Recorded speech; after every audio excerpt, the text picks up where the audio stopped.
یہ دعا یاد کر لیں.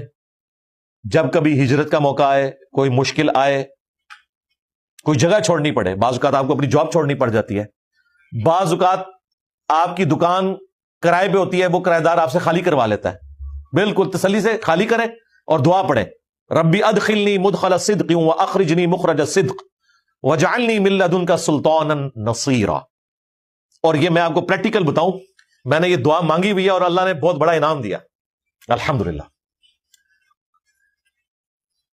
2017 میں جب مجھے پہلی دفعہ آفس کی طرف سے لیٹر ملا کہ جی اس طرح سیکورٹی ایشوز ہیں تو آپ ریٹائرمنٹ لے لیں اور آپ کی سیکورٹی ریووک کی جا رہی ہے, مجھے ڈائریکٹر نے بلا کے, وہ بیچارہ ڈرتے ڈرتے میرے ہاتھ میں پکڑا رہا تھا کہ یہ کیا ہوا.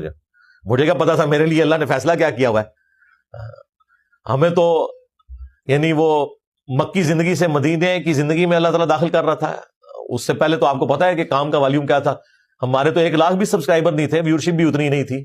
ایک دن مجھے فرحان بھائی نے بتایا کہ جی 80,000 لوگوں نے اس مہینے ہمارا چینل وزٹ کیا ہے, ایک مہینے. میں نے کہا یار 80,000, ہمارے 10 میں اس وقت 80 لوگ ہوتے تھے, 80,000 مہینے میں. اور آج اللہ کے فضل سے روزانہ 3 لاکھ 4 لاکھ 5 لاکھ, بعض اوقات 8-9 لاکھ بھی لوگ ہمارا چینل, صرف آفیشیل چینل وزٹ کرتے ہیں, دوسرے چینل تو چھوڑ دیں.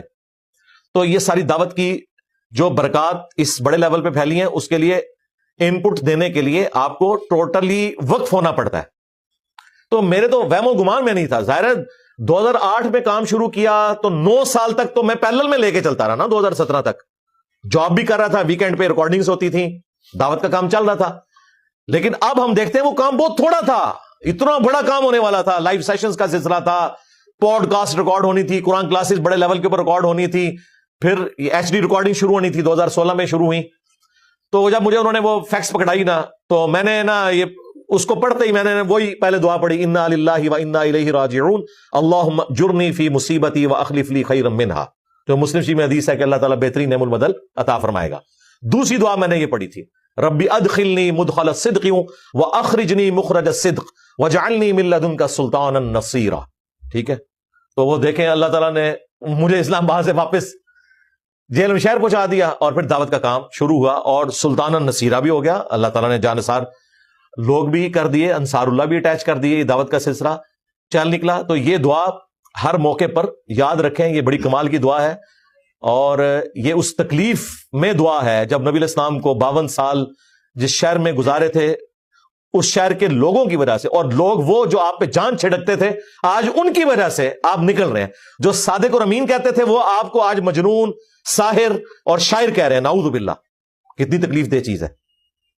ٹھیک ہے, اور آپ نے یہ دعا پڑھی, اللہ تعالیٰ نے آپ کی مدد فرمائی. ہجرت مدینہ کیا ہوئی ہے, 125 بندے مسلمان تھے مکہ شریف سے نکلتے ہوئے, اور اگلے 13 سے 14 سال کے اندر, 13 سالہ مکی دور میں 125 مسلمان, اس سے اگلے 13 سال کے اندر رومن اور پرشین امپائر بھی گر چکی تھی. یہ کوئی شخص سوچ سکتا تھا کہ کدھر 13 سال میں 125 اور اگلے 13 سال کے اندر دونوں سپر پاورز قدموں میں, لاکھوں لوگ مسلمان. اور آج تو آپ چھوڑ دیں جو والیوم ہے اس وقت دنیا میں, ہر چوتھا بندہ مسلمان ہے. ہاں الحمدللہ. لہذا آج کوئی بہانہ کر نہیں سکتا کہ مجھے اسلام کا ایز اے ریلیجن تعارف نہیں ہے. یہ تعارف اس صورت میں نہیں ہو سکتا تھا کہ دنیا میں شاید کوئی 4-5 ہزار مسلمان ہوتے ہیں. جب دنیا کا ہر چوتھا بندہ مسلمان ہے,